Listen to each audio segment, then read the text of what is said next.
Have you ever looked at a solar panel and just wondered how it actually works? How does plain old sunlight get turned into electricity? Well, it's all thanks to this wonderfully bizarre quantum effect, one that completely broke 19th century physics and ended up winning Albert Einstein his Nobel Prize. So, let's get into it and unlock the surprising secret of the photoelectric effect. Alright, so here's our game plan. We're going to start with how light becomes electricity, then dive into the classical physics puzzle it created.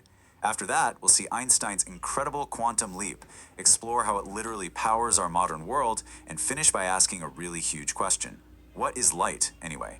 A wave or a particle? So, first up, from light to electricity. Let's kick things off by seeing this quantum secret in action in a place that's, well, literally out of this world. Just take a look at this. That's the International Space Station. It's the most expensive thing humanity has ever built, and it's just circling our planet right now. And you know what keeps the lights on up there? What powers all the life support, all the science experiments? Sunlight. That's it. Those massive solar panels are a direct application of the photoelectric effect. And that really is the million-dollar question, isn't it?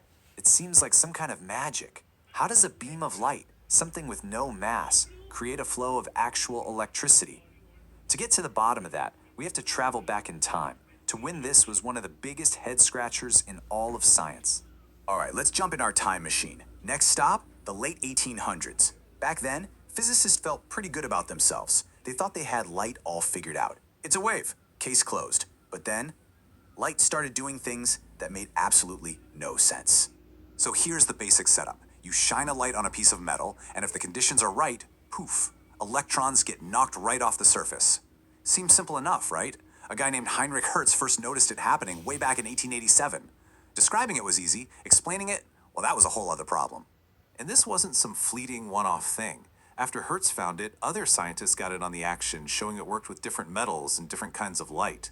For almost 20 years, this weird effect was a known, unsolved problem, just sitting there, waiting for someone to finally crack it. Okay, this is where things get really wild, because this is where the old physics just completely fell apart. Classical theory, seeing light as a wave, made two very logical predictions. First, if you just make a light bright enough, any color, it should eventually knock an electron loose. Wrong. Turns out, if the light's frequency or color was too low, you could shine a spotlight on it for 1,000,000 years and absolutely nothing would happen. Then, prediction number two, a really dim light should take a while to charge up an electron, right? Wrong again. If the frequency was correct, electrons were blasted out instantly, even with the faintest glimmer of light. It was a total contradiction. To really get this, let's use an analogy. Think of a highway toll booth. The electrons are cars trying to get through. The light is what gives the money for the toll. The work function is simply the price of that toll, the minimum energy an electron has to pay to escape the metal. And the threshold frequency, that's like the toll booth only accepting $5 bills. Showing up with $4 gets you nowhere. And, this is the important part, bringing 1,000,000 cars that each have $4 doesn't work either. Each individual car needs the $5. I just love this quote because it hits the nail on the head. It's not about the intensity of the light, how many people show up to the party. It's about whether each individual partygoer has the right ticket to get in. The electrons are basically the bouncers at the door, and they are very, very picky. So the old theory was officially broken. Physics needed a hero. And in 1905, in walked a 26-year-old patent clerk who was about to turn the world of physics upside down. His name, of course, was Albert Einstein. And this right here, this is the paper that changed everything. And here's a cool bit of trivia for you. Everyone knows Einstein for relativity and E equals mc squared, but it was for this work, for explaining the photoelectric effect, that he actually won his Nobel Prize. This was the paper that proved the quantum revolution was for real. So, what was this radical idea? Einstein said, what if we've been thinking about light all wrong? What if light isn't a smooth, continuous wave, but a stream of tiny individual energy bullets? He proposed that light energy travels in these little discrete packets, and he called them photons.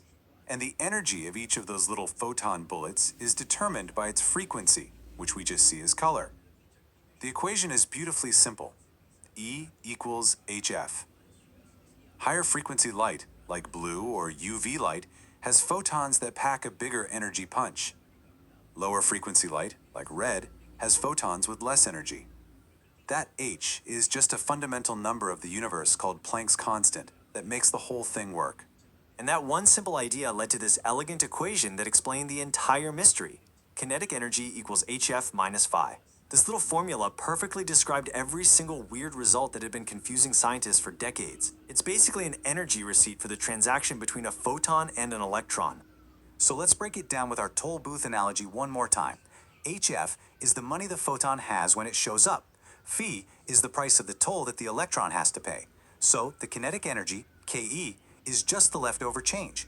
It's the energy the electron has after paying the toll, which decides how fast it gets to drive away. If the photon's energy, HF, is less than the toll, Phi, well, the electron can't pay. It's stuck. The transaction fails. Simple and perfect. So Einstein solved the puzzle. But the story doesn't stop there, not by a long shot. Because once we understood this deep quantum secret, we started using it to build the very world we live in today. So back to those solar panels. Here's what's happening. 1. A photon from the sun hits the silicon in the panel. 2. If that photon has enough energy, it knocks an electron loose, leaving a little vacancy called a hole. 3. The cell has a built-in electric field that acts like a traffic cop, pushing the free electron one way and the hole the other way. And 4. What do you call a bunch of electrons all moving in the same direction? An electric current. Boom, you've got electricity. And once you start looking, you realize this effect is absolutely everywhere. The sensor in your phone camera is basically a grid of millions of tiny photoelectric devices. The automatic doors at the supermarket? Yep, that's it too. Barcode scanners, advanced medical imaging, even the super sensitive detectors and telescopes that can spot a single photon from a distant star, it all comes back to this one quantum principle. This discovery didn't just give us a bunch of cool new tech.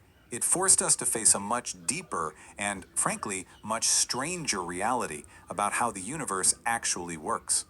So what's the final answer? Is light a wave, like we thought for centuries? Or is it a particle, like the photoelectric effect proved? The bizarre, mind-bending answer is, it's both. This quote sums it up perfectly. When light is traveling, it acts like a wave. When it hits something, it acts like a particle. It's got a split personality.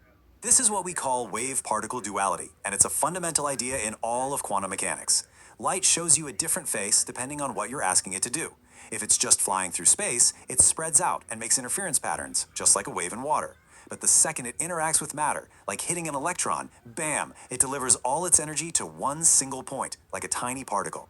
And here's the final twist that'll really bake your noodle. This weird dual nature is not just for light. It turns out it's for everything. Electrons, protons, atoms, even you.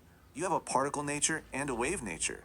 The only reason you don't notice yourself diffracting through doorways is because for something as big as us, that wavelength is so mind-bogglingly small, it's basically non-existent. The photoelectric effect didn't just explain light, it opened the door to a whole new reality. So we end on that thought. The photoelectric effect taught us that at the most fundamental level, reality is far stranger and more flexible than we could have ever guessed. It makes you wonder, doesn't it? If a rule as basic as something can't be two opposite things at once can be broken, what other fundamental rules of our world are just out there, waiting for the right experiment to come along and prove them wrong?